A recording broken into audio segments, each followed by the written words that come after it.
So, and the story of my life, everything that's actually been positive in my life has come from wrestling. I met my wife through wrestling. My son wrestled for me. Um, my daughter was a wrestlerette. So everything that I've hold valuable to me has really evolved from the wrestling.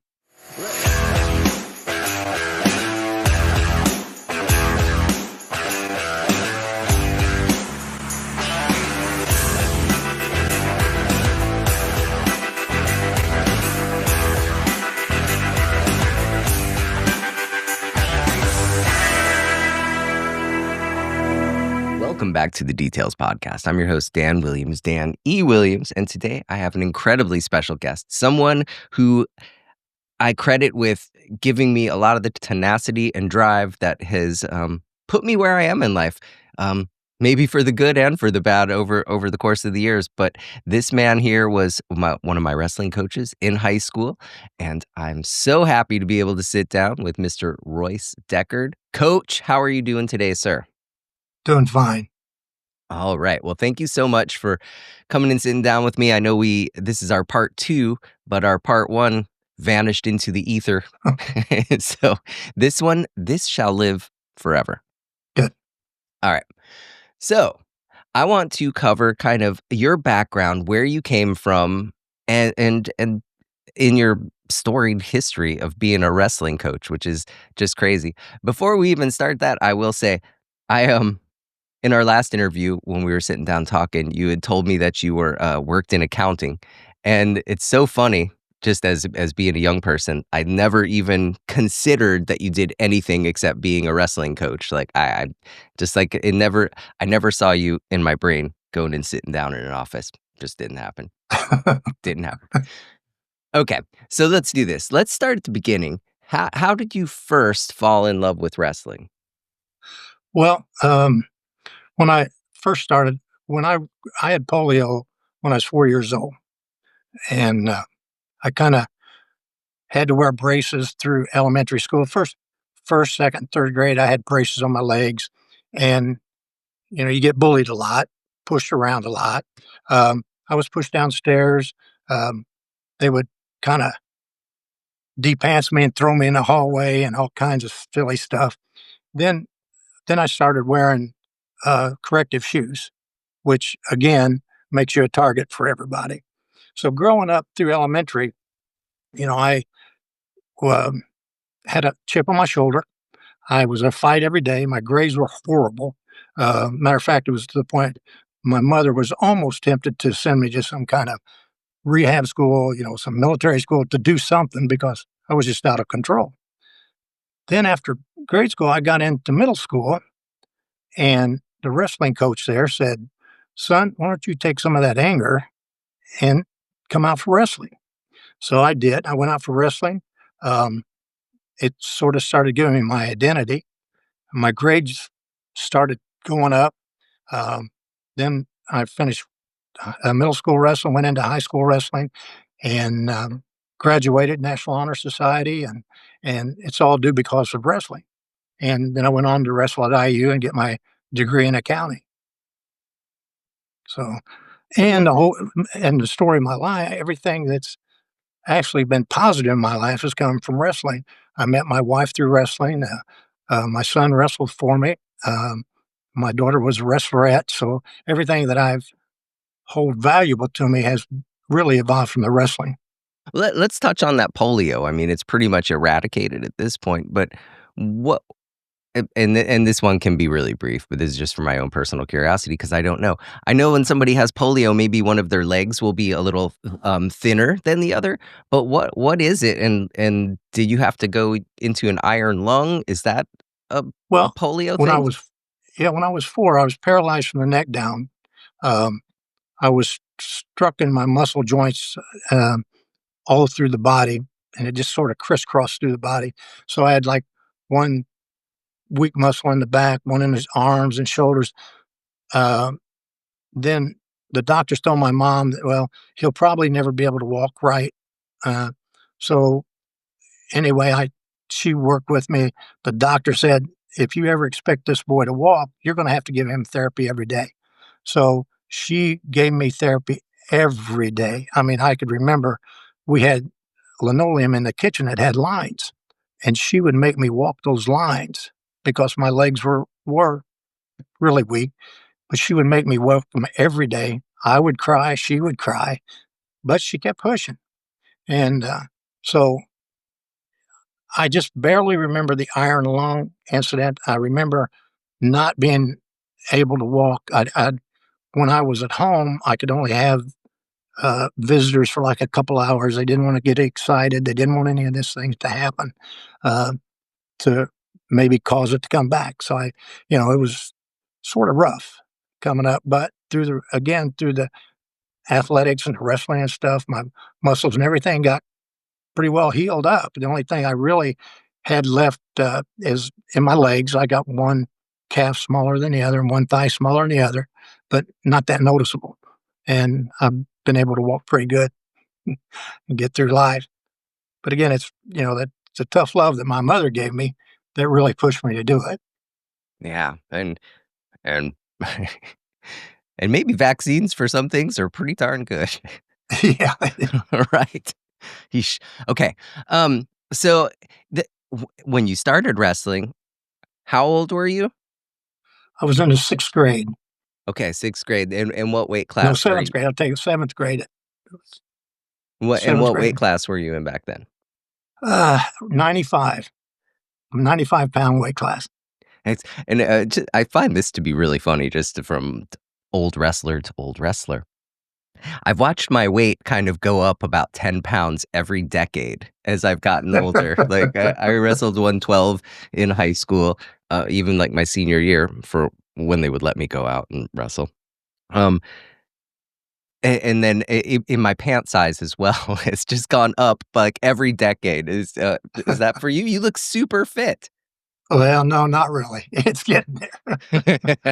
Yeah, I wrestled 112 and 120 at high school, and it was 126 at IU for 3 years. So, Alright. Well, so you were under some incredible mentors like Kyle Hutzel oh yeah. at BHS and Charlie McDaniel at IU. What lessons stuck with you from those guys the most? Well, I think Dave Davies in middle school was the guy that really brought me into the sport, and he showed a great interest in me. I felt. Matter of fact, I was fortunate enough before he passed to be able to have uh, lunch with him and tell him, how much he really meant to me and made the change in my life. And he was a big influence. Of course, Kay Hutzel all through the high school.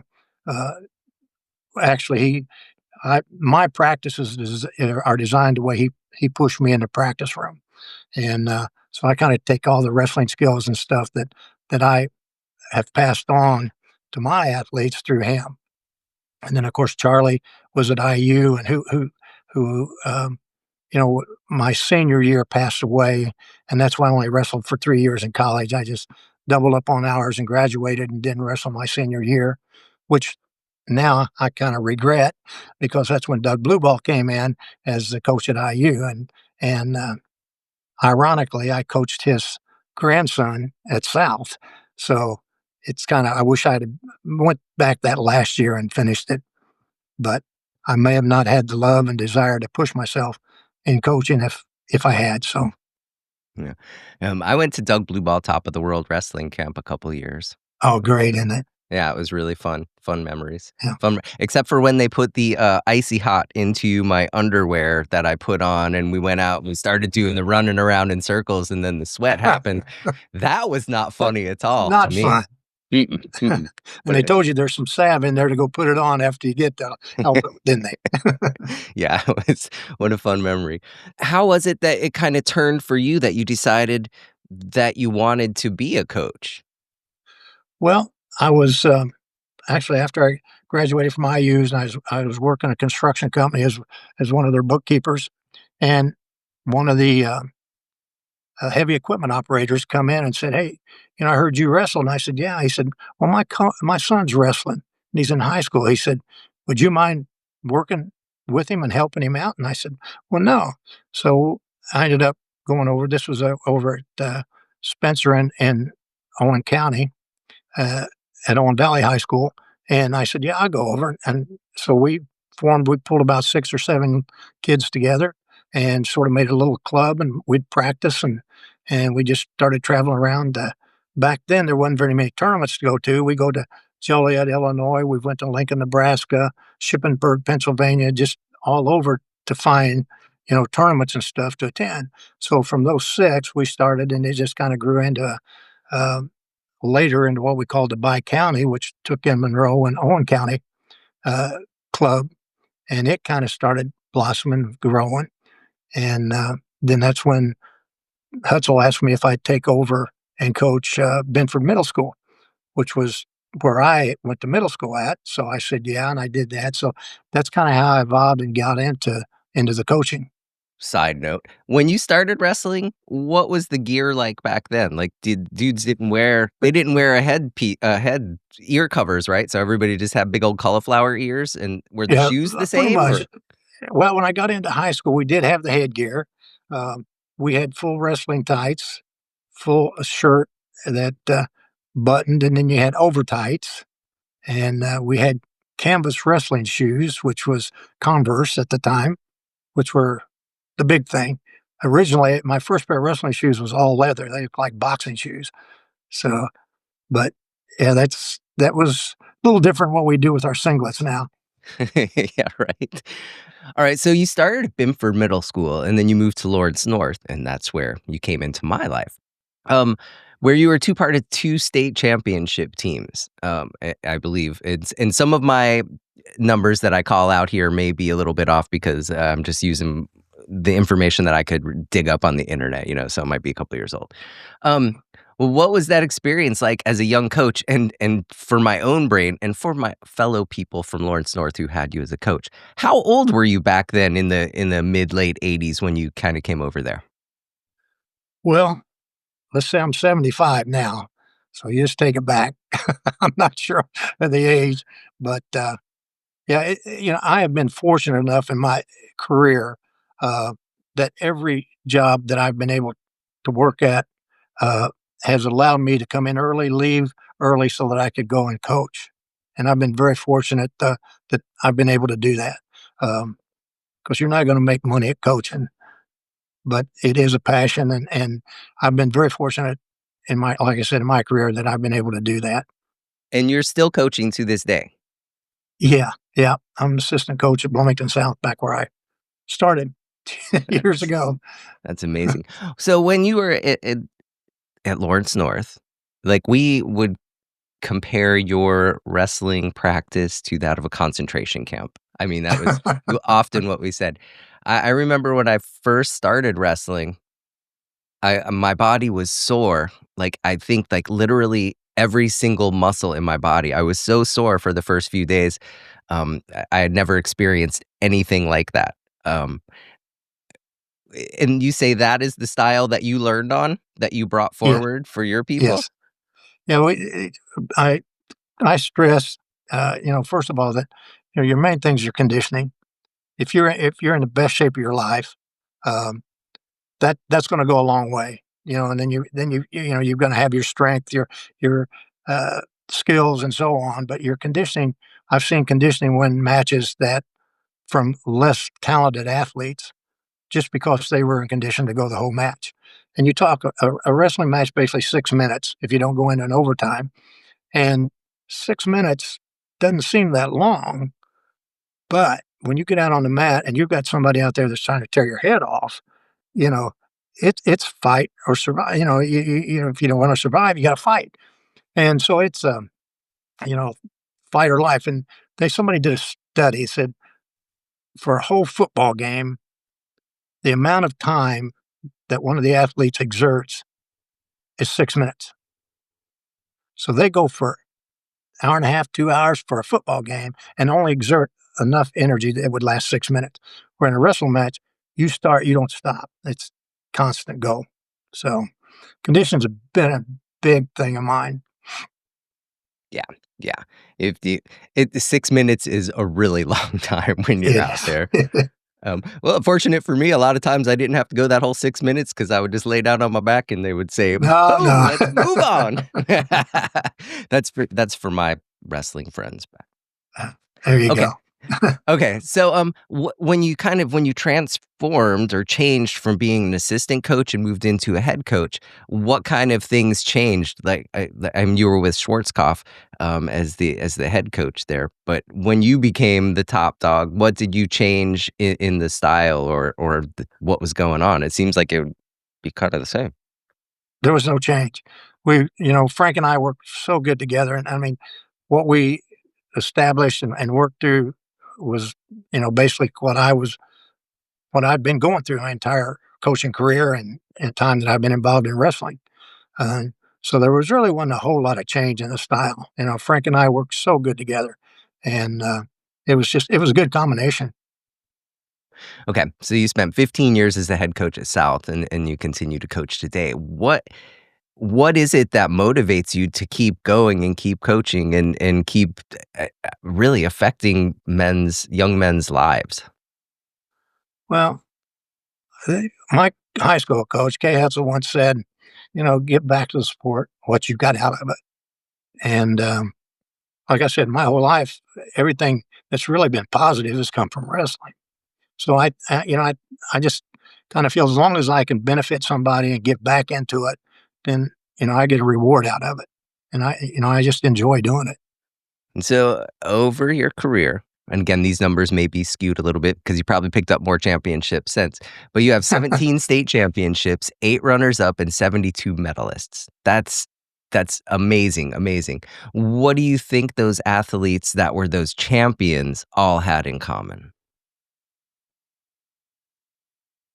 Boy, it's hard to say. I know um, one of the main things I think if they believe in what you're telling them and they commit to what you're telling them and they can follow through with what you're telling them, then they're going to have success. Now, success doesn't always come from being a state champion.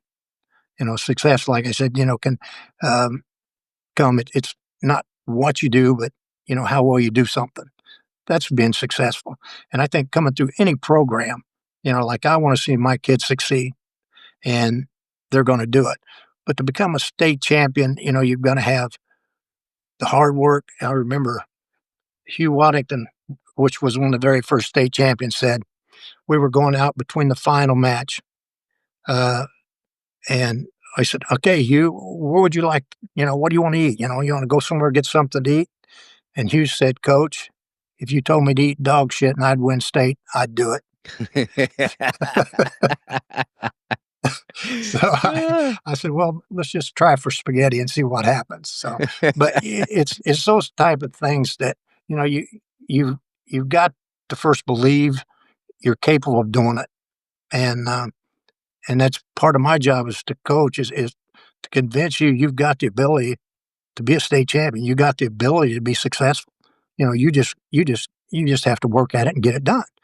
And those are sort of some of the things that I think makes a difference from somebody that really succeeds and somebody that doesn't. I've had so many kids quit because it is tough. Wrestling's one of the toughest sports there is, and to go through 4 years of high school and, like you said, a concentration camp. Well, it is tough, but like Dan Gable always said, once you wrestle, everything else in life's easy. And I remember several things. Like I had a kid that wrestled for me. Uh, he was 27 years old. He worked for Disney. Called me up and said, "Coach, I've been diagnosed with cancer." And he was married and had 2 young kids. And he said, "But you know what?" He said, "Those practices are a lot less than this chemo." He said, it's I've been through a lot more than what they're trying to put me through now." So those are some of the things that it benefited him. He wasn't a state champion, but he worked hard. He was successful. He was happy with his life and did things. So that was a good memory for me that he would call me and tell me that. So I think you've affected, um, a lot of young men's lives, definitely, but I feel the tenacity that I have part of it, being having you guys as the coaches and pushing us so hard sort of made it so I don't give up. Even when it's something that's bad, I can still just lock on like a pit bull, which has Yeah. been a it's really you've helped put me where I am in my life, you and my dad. It's incredible. Okay. Hey, So look, on the flip side of what we were just talking about, sometimes we have tough seasons. Sometimes we have loser seasons. Maybe it's not as great of a team somehow that got put together. How did that? What was the toughest season that you've had, and what kind of kept pushing you through even on those downtimes? well, you know, I kind of gauge things. I've never really been one to worry about dual meet records. Don't worry too much about whether you win a sectional, whether you win a regional. You know, those things really, they're nice.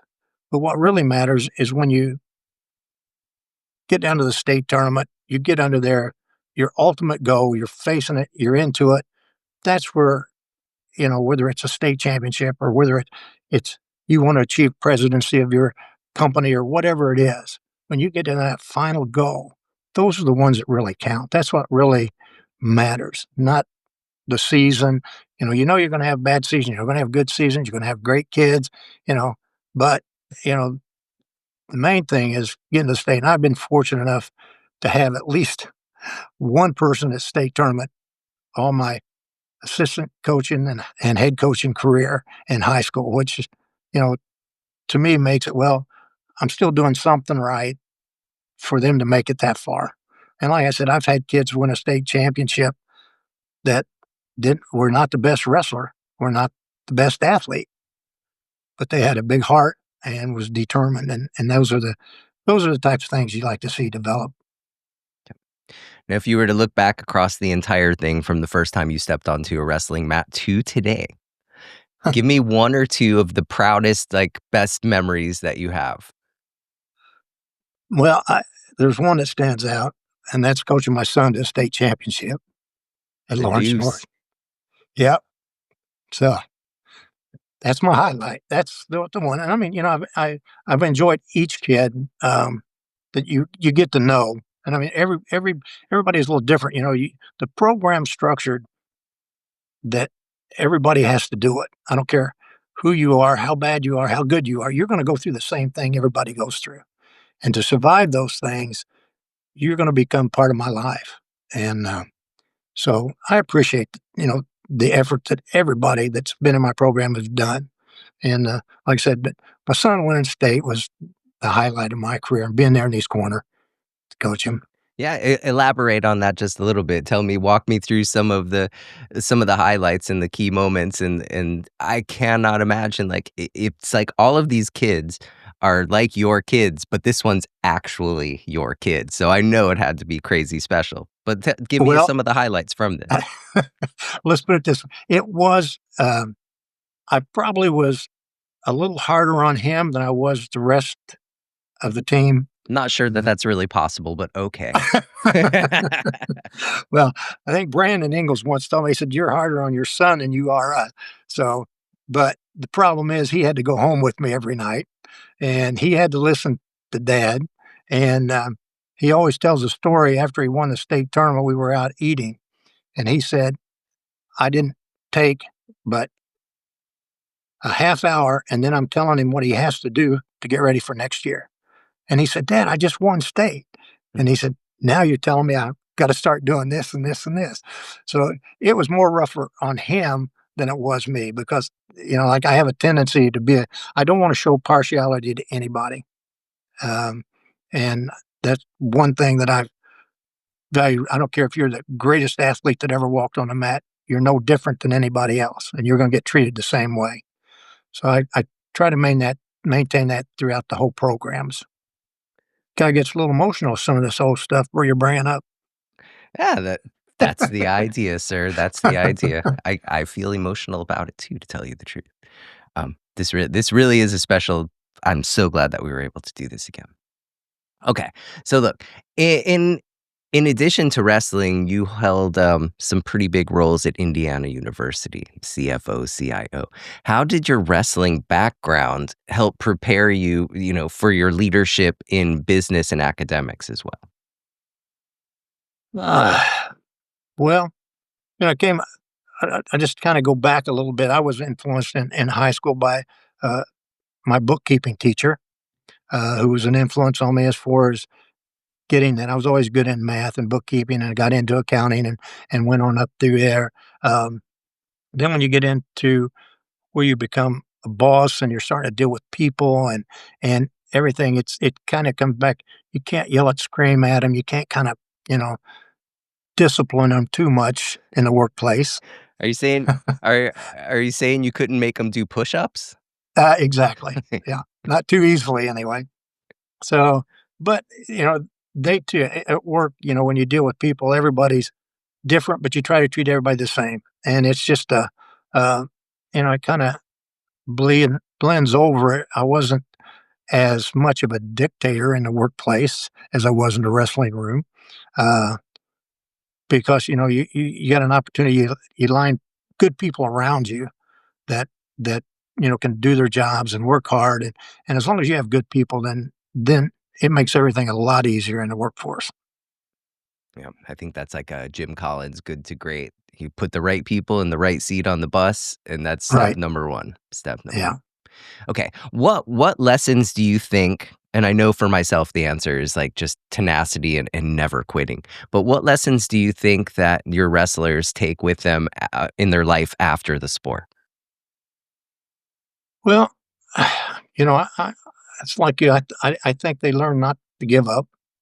I think they learn to, uh, set a goal, and if they've got something that they wanna obtain, that they work after it, they become the best at whatever it is they do. Um, I've been fortunate enough. I had uh, a young man who wrestled for me that became a Navy SEAL. He was the youngest one to become a Navy SEAL. He said he'd come back in the room and he was telling me, this and that. And he said, they put us through all this stuff. And he said, it's nothing. It's nothing from what I've been through. He said, so here's a Navy SEAL. And he brought me back, the Navy SEAL emblem, which I still got, and it's pretty nice thing for him to do. And I've had NFL football players. I've had teachers and coaches that keep, that go on and become successful in what they do. And I think that's the main thing. And we've always talked about it's all a state of mind. You can do anything. If you got the right state of mind, you can do it. And if you never give up, like I said, uh, the sooner or later the man who wins is the one who thinks he can, and that's true in life. So Yeah. Yep, yep, yep. It really is. And you know that it's all a state of mind thing.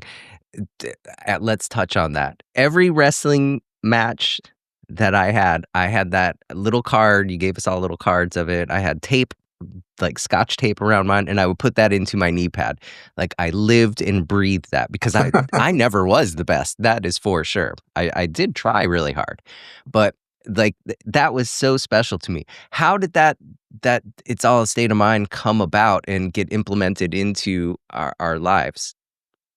well, it goes back Lawrence North, Frank Schwarzkopf's father, Frank Senior, brought it in, and it just caught on. And we've made cards up, and I still give it out today. We have it at Bloomington South. We have the big poster on the wall. We break down every practice, and we have the boys recite it. Um, and I try to get them not so much to memorize what it is, but to read it and actually absorb each word as they go through it. So we kind of go through a process at the end of every practice. We go through it, and I have the boys break down, and at the end of practice, they're going to shake my hand, look me in the eye, and tell me they're going to be a state champ. So we go through, it's sort of a thing, but all a state of mind. It's something that a lot of them has told me, Coach, I pull that card out today. I look at it, I read it, I go over it, and it's something that's kind of stuck. And I think Mr. Schwarzkopf Senior, um, who was a great man, by the way, great individual, really brought that into us, and it's left an impact on a lot of people. Yeah, it's something that I still think about today, and I'm only gonna do this you can read this with me, you can say this with me, but you didn't do it last time, you were like, "No, I'm no, don't I'm remember." no, I'm used to listening. But I tell you what, here's the funny thing, when I watched this with Chris Young, we sat down and watched the first interview we did together, and and I read through this, he said it out loud the entire thing too, so I think it's gonna be Yeah, great. appreciated. So, if you think you're beaten, you are. If you think you dare not, you don't. If you'd like to win but think you can't, it's almost a cinch you won't. If you think you're lose, you're lost. For out in the world you're fine. Success begins with a fellow's will. It's all a state of mind. For many a race is lost, ere even a step is run, and many a coward fails, ere even his work's begun. Think big and your deeds will grow. Think small and you'll fall behind. Think you can, and you will. It's all a state of mind. If you think you're outclassed, you are. You've got to think high to rise. You've got to be sure of yourself before you can ever win that prize. Life's battles don't always go to the stronger or faster man, but sooner or later, the man who wins is the one who thinks he can. And that's that's incredible. Like, it really that's something that has stuck with me my whole life that you people ingrained into my brain. Good. Yep. Very good. Yeah. Okay. So when you look back, do you think more about the titles and awards or the individuals' lives that you've impacted? Because I think I know what the answer is going to be, but you tell me, Coach. Well, it's gotta be the individuals. I mean, like I said, the awards are great, titles are great, but, it comes down to the individuals, the friendships, the connection that you make with people. And, like I said, once you've wrestled, for me, I consider you part of my family. I mean, win, lose, or draw, you're part of the family, and what you go through those 4 years and even in the off season, time and time again, I mean, it's like going to war together, and, you see your family heartbreaks, you see their victories, and you enjoy it all. So it's a family thing, and that's the thing that really I'm happy about and proud to be part of. Okay. What do you hope that people are going to your legacy that you're leaving behind? What do you hope that people are going to say about you as a coach and a leader? Well, I just it's hard to say. Yeah, but, you wanna make sure that you've made an impact, you've helped somebody, um, you know, you if you can't be, just heard a sermon at church this morning, you don't wanna be mediocre, you know? Why be mediocre when you can be the best or be successful? Why settle for mediocrity? And, that's would be nice if somebody said, "Hey, this guy really instilled me. He made me what I am today. I enjoyed my, you know, my time with him and so on." So those are the kind of things that you want to have people to remember about. So as we look back across, the many years that you've been into wrestling, is it as easy to be as strict of a disciplinarian and as harsh as you were like back in the old days that kind of a lot of stuff could probably slide? Has that part changed? Oh, it's changed drastically. Um, I, I in our society, I mean, I'll be honest, I think it's getting a lot softer. Um, you know, uh, and we've always grown up, and I think people are trying to make it easier on their children. And I think we all had that. When I got to make it easier for my son and my daughter than what I had it. And I think we've kind of evolved around to where some of the kids aren't being left to make their own decisions enough. Um, so when they get in difficult situations, it's easy to go tell mom and dad and have mom and dad take care of it instead of stand up for yourself and try to get things resolved. And I don't say every kid's that way because I think, like right now, we have several kids that are into the practice room, and we go hard. I'm not as near as hard as what we used to be, but it is still hard. And I think it's a matter of buying into it from the parent side as well as the kid side. But we are getting to be a soft society, I think, compared to what it used to be when I first started. I had parents when I first started coaching, I would yell and scream at a kid, and after practice, I seen his dad grab him, throw him into the bleachers, and said, "Son, if I ever hear that man yell at you again, I'm going to whip your ass all the way home." You know, and you don't see that too much today. You yell, and all of a sudden you start yelling at the kid, and then sudden mom and dad's called the athletic director, mom and dad's called you at home. Why are you yelling at my son? Blah blah blah, and so on and so forth. So, but but there are still so many good kids out there. I mean, that really want to succeed, want to work at the sport. We've got 8 to 10 kids right now this season that have wrestled all season long, hit national tournaments, probably put in like 50 or 60 matches, some as much as 100, which is close to 2 or 3 seasons. So we've still got those kids that are really hungry for it and want to succeed at it. So what advice would you have for young coaches who are just kind of starting to fill those shoes and coming up, eh, and that maybe advice or something that you could have gotten that would have been helpful to you back in the day?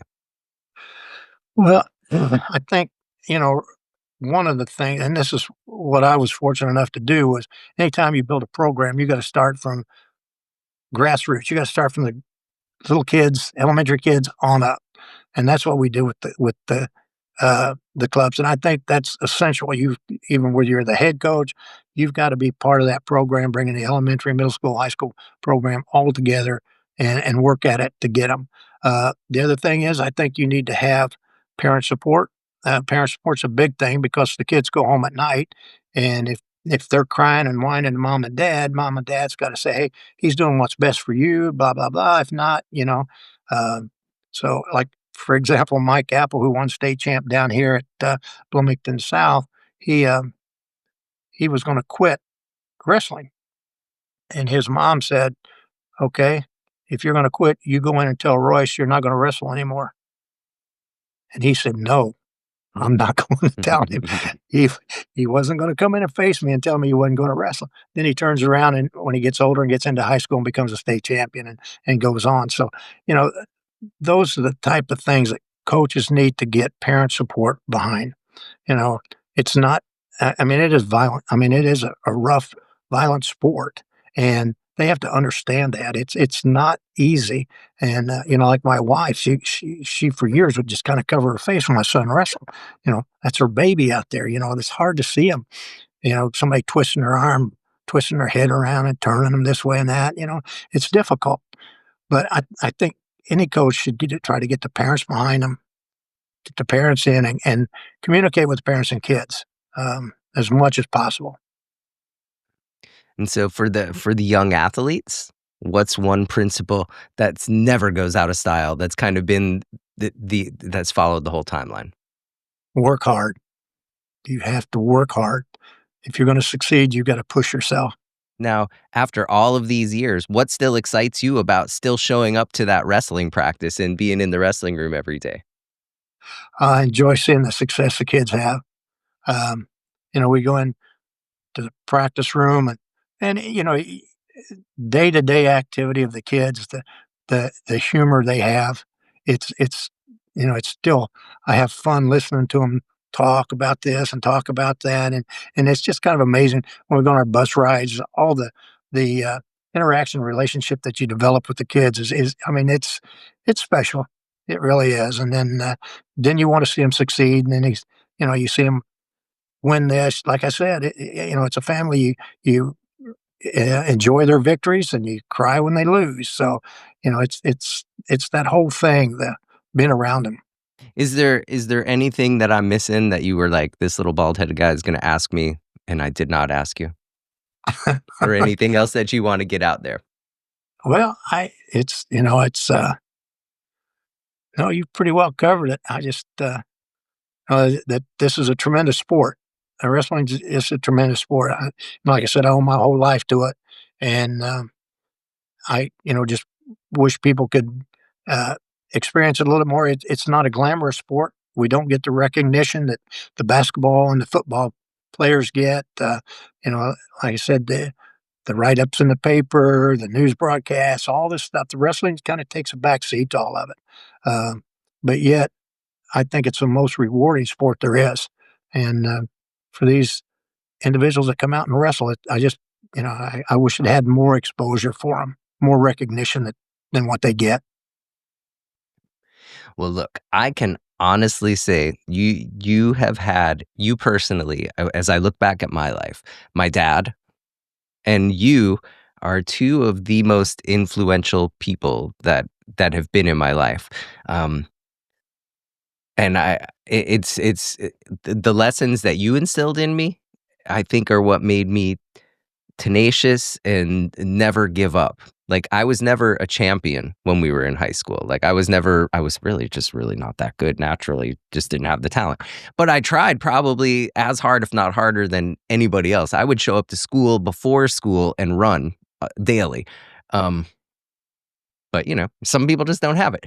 But the lessons that you've taught me really have pushed me forward and carried me through. And when I say sometimes for the bad, sometimes for the good, I was a drunk for a long time. And, I kind of locked onto that and was pretty tenacious and stubborn to quit doing that. But then it transferred over to more productive things as I went into the business world. And it's driven me to be where I am today. So my appreciation for you and the amount of specialness for me to be able to sit down with you and reconnect and have this conversation has just been amazing. I'm so thankful that you have been a part of my life. What's the one message that you would want to leave with our listeners about perseverance, leadership, or life? Well, I mean, like I said, never give up. I know it's a cliche, you never give up on your dreams. You just keep pushing through and going. But it is true. I mean, when you set your goal and set your mind to do something, um, you're gonna do it. You know, like I say, it's all state of mind. That's the key thing. Everything comes back to that. You set your mind to something, you're going to achieve it. So always keep that in mind, and you know, it'll come through. Well, thank you again, Coach. Thank you so much for taking some time out and sitting down with me and going through all this again. It's been my pleasure. Great to reconnect again. And you Yeah. get up, come by, see me. I'm gonna try to make that happen. I do get out to visit Chris, at least once a year. At least once a Okay. year. That Chris Young is a human that has just stayed an integral part of my life. A long stretch that we didn't see each other, but we reconnected 10 years ago, maybe when I ran Really into good. you at the Indiana State Fair. That was the first time that we had reconnected, and I was Great. good. Well, yeah, you and Chris come in, see Chris, bring Chris down. I've not seen him for a while either. Yep, we got to make that happen. Got to make that happen. Make it happen. All right. Thank you again, Coach. Thank you so much. And for Okay. listeners out there, if you enjoyed this conversation, please hit that like and subscribe button, share it with somebody. And remember, it's all a state of mind. Thanks, Coach. Thanks, Danny. Bye.